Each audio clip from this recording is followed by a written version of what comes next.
Welcome back to 40 Days with Jesus. We're hanging out at the sheep pen. Jesus in John chapter 10, that's where we're picking up today on day 19. Jesus says, I tell you the truth, the man who does not enter the sheep pen by the gate but climbs in some other way is a thief and a robber. And Jesus is setting them up with this understanding of him being the shepherd. And it says, as he goes on to this just a little bit in verse 6, it says, Jesus used this figure of speech, but they did not understand what he was telling them. The people were confused that Jesus was trying to teach. So Jesus kind of turns things around and changes things. He moves from being the shepherd to being the gate. Listen to this.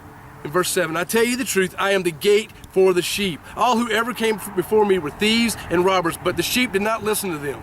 I am the gate. Whoever enters through me will be saved. This is another one of those I am statements that we talked about. John has 7 of them, dignifying or indicating Jesus' deity, the fact that Jesus is God, the I am statements. And Jesus says, I am the gate, or your translation may say, I am the door. I am the way in to salvation.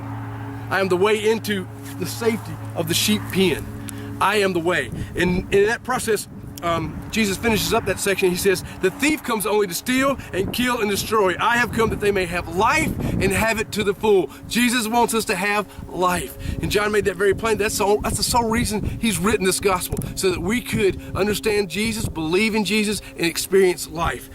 In the very next section there, he says, I am, in verse 11, I am the good shepherd. The good shepherd lays down his life for the sheep. This is another one of those I am statements. Again, there's 2 in this passage, 2 of the 7, right here in John chapter 10. He says, I am the good shepherd. Let me pick up in verse 14. Again, I want you to read all this, but I can't go through all of it. In verse 14, he says, I am the good shepherd. I know my sheep, and my sheep know me. It kind of circles us back to where he was at earlier on some of that section we skipped over about us being followers. And if we know Jesus, we will follow him. He says, just as the Father knows me, and I know the Father, and I lay down my life for the sheep. I have other sheep that are not of the sheep pen. I must bring them also. They too will listen to my voice, and there shall be one flock and one shepherd. The reason my Father loves me is that I lay down my life only to take it up again. No one takes it from me, but I lay it down of my own accord. I have authority to lay it down and authority to take it up again. This command I received from my Father. Jesus is prophesying or predicting this idea of his death. He's looking forward to the cross. Not that he's looking forward that it would be a great thing. It's going to be a bad thing for him. But he's looking forward and saying, this is going to happen. I am going to lay down my life because I am the good shepherd. And in laying down my life, though, I'm also going to take it up again. And Jesus is predicting that he will die, but he will also resurrect to new life. And we are looking forward to that as he continues to move forward in the scriptures. After he finishes this statement, John gives us a little dialogue. He says that at these words, the Jews were again divided. The Jews were divided. He says, many of them said that he is demon-possessed and raving mad. Why listen to him?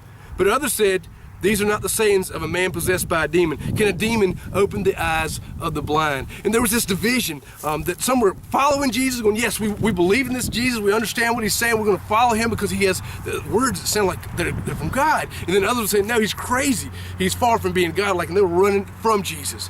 And so there was this division. And I believe even in our own selves, there are times when we hear Jesus' words that there's division in ourselves. We'll hear what Jesus says and we go, yeah, I like that, but on the other hand, I don't like that. When Jesus says things like, you got to forgive everyone.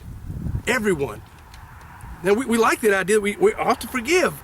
But when we're having a hard time with someone or someone's hurt us very bad, there's this division that says, I don't want to forgive. But when Jesus says, turn the other cheek, I mean, it sounds like a simple thing, but when somebody physically hurts you, or maybe even much deeper, slaps you in some other way, and this emotional pain, it's hard to turn the other cheek. But these are commands that Jesus has given us in his word. And sometimes it brings division. I want to encourage you that as we seek Jesus and spend time looking at his word, or as you already have, as we continue over the next few days, open your eyes to the idea. Again, he brought back this idea of the man who was blind, seeing. Open your eyes to the idea that we're going to see Jesus' words. And even when it doesn't make sense, even when it conflicts with our natural desires, we're going to follow Jesus. Hey, this is Pastor Tony. This is 40 Days with Jesus, and I will see you tomorrow.